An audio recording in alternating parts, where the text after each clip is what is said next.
வணக்கம். சிம்மராசிநாதர்களே, இந்த ராசிநாதர்கள் அனைவரும் இந்த ஆண்டை பொறுத்த வரைக்கும் மிக கவனமாக இருக்க வேண்டும். பலவிதமான துன்பமான கஷ்ட நிலைகளை அனுபவிக்கப் போகின்றீர்கள். உங்களுக்கு விரைய நேரம் இப்பொழுது நடந்து கொண்டு இருக்கிறது.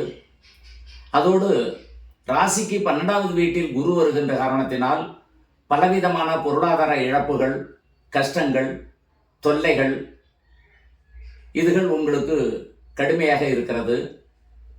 எதை எடுத்தாலும் பொருளாதார விரயங்கள், குடும்பத்தில் பகைமைகள், பெற்றோர்களிடத்தில் சஞ்சலங்கள், மனைவி மக்களிடம் வெறுப்புத்தன்மைகள், செய்யும் தொழிலால் நட்டங்கள், புதிய தொழில் தொடங்காமலும் பார்த்த தொழிலிலும் பார்த்த பணியிலும் இடைஞ்சல்கள், பணியிடை நீக்கம், பணி வேண்டாம் என்று வெளியில் வந்து கஷ்டங்கள் அடைவது,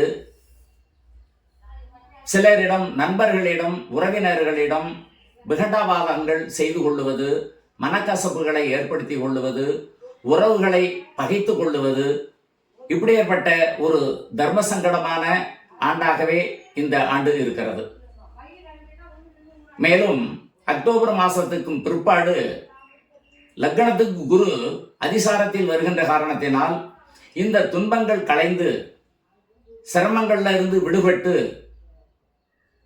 புதிய வேலை வாய்ப்புகளும் புதிய தொழில்கள் மூலமாகவும் வருமானம் பெற்று தன் குடும்ப கஷ்டங்கள் நீங்கி தனக்கு ஏற்பட்ட பலவிதமான துன்பங்களும் விலகி நல்ல ஒரு வாழ்வாதாரத்தை ஏற்படுத்தி கொள்ளப் போகின்றீர்கள்.